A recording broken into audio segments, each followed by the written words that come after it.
sir, ito pala yung final exam namin sa CC and IT. Then dito sa naglagay tayo dito ng using hashtag include iOS stream, then using namespace, then dito naman sa sa vector string get team names, then vector string names. Then dito sa naglagay ako dito ng cout na enter name for team. Ito yung mga pangalan ng team na ilalagay natin para sa pagkakasunod-sunod ng bracket. Bali dito yon, dito sa void generated schedule. Then kapag nalagyan na natin ng pangalan yung mga teams, bali lilitaw na nun yung game schedule nila. Then dito sa main function na int main try, tas naglagay tayo na cout na enter the number of volleyball teams.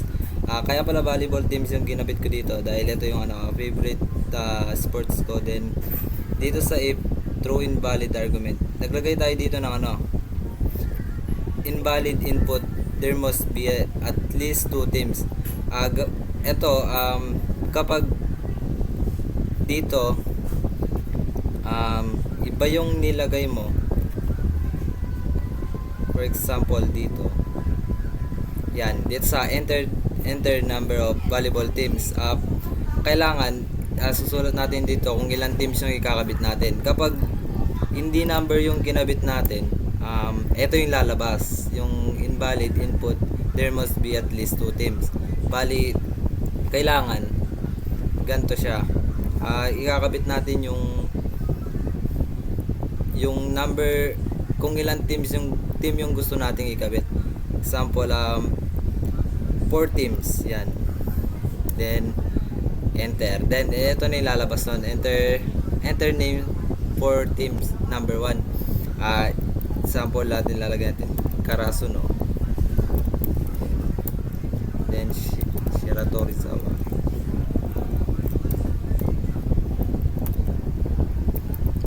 then Haikyuu, tapos Little Giant,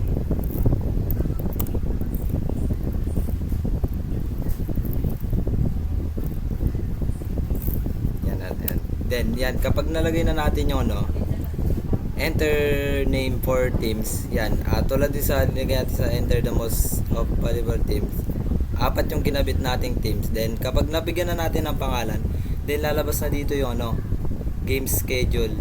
Ito yung bracket nila. Then yan po sir, ito na po yung final result ng code na ginawa ko. Then good day sir.